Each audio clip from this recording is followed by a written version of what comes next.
So you're talking with a rep from a company that you've wanted to work with for a long time. As the conversation comes to a close, the rep hands you their business card and waits for yours in return. Thinking business cards are last week's news? Old bananas. Not cool, Daddy-O. You ask the rep to give you a follow on the internets and DM you later. Thinking that your new follower will lead you to some great opportunities, you'll soon be wondering, why on earth are business cards so important in this, the year of our Lord, 2017?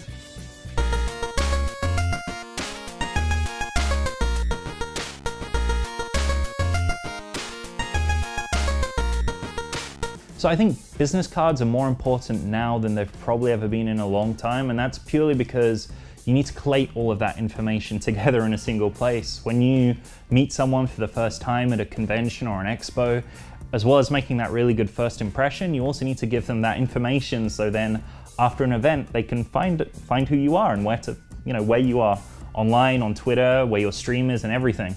Your business cards, whenever you meet somebody, they are usually your second impression. Of course, your first impression is how you portray yourself, how somebody sees you, whether you smell good, super important. And the second most important thing is when you give them your business cards and they take a look at you, no longer from a point of view of a person, but now they look at you as, all right, who is this person in our world of business? Important information that you want on your business card is your real name, your role or whatever you're doing at the time. Your email is always a good thing. Possibly your phone number and social media networks. Phone numbers, it depends who you're giving out business cards to, right? So if you're giving out business cards to fellow streamers, you may not want them to have your phone number. My business cards are generally more business focused, so it's good to have different ones, doesn't hurt. Links to your portfolio so people know exactly where to find you, because if you just give them a business card with your name and like you're a Twitch streamer or you're just a streamer, they won't know where to go. So definitely having those is very important. Keep your business cards kind of not too cluttered, like would be the one thing I'd say.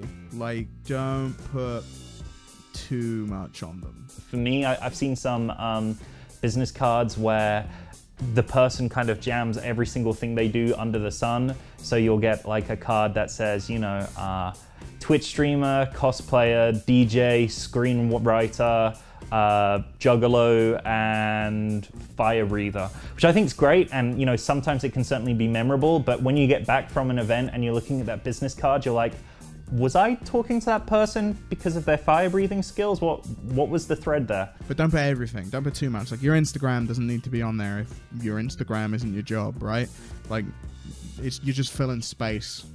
Now, how do you go about creating a business email? Just in case you don't already have one, I absolutely recommend a business email. You don't want to be sexylips1990 at outlook.com. coolkid92x2y@gmail.com. You do need to have an email address that doesn't make you look like an idiot. You do not want to be messaging a sponsor with the username cutie_boy_69_xxx. Even if you are a cutie boy and you're born in 1969, it does not matter, please. If you're gonna order a name card or make a name card, make it standard size. The standard size are these. I'm not exactly sure the exact size, but usually when you order a name card, it's gonna be coming with this size. Please make sure they are on thick cardstock.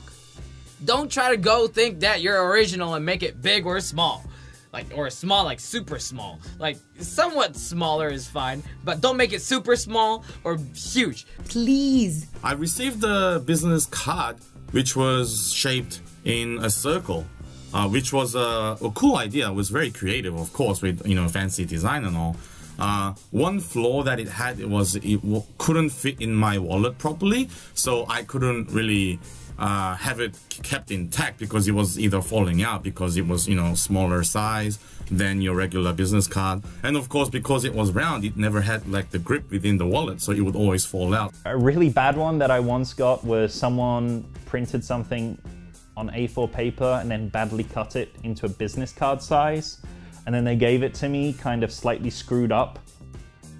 As much as you pass it out like it's free, it costs you to actually make name cards. Definitely you can make cheap ones from Costco to really expensive one from anywhere else. Does Costco make name cards? So with business cards, generally my rule of thumb is give them at the end of a conversation. Like, don't begin with, "Hi, business card." It just kind of takes away the charm of getting to know somebody. Right away, when you come up to somebody and you say, "Here is my business card. I want to do business with you. I know who you are. I want your business."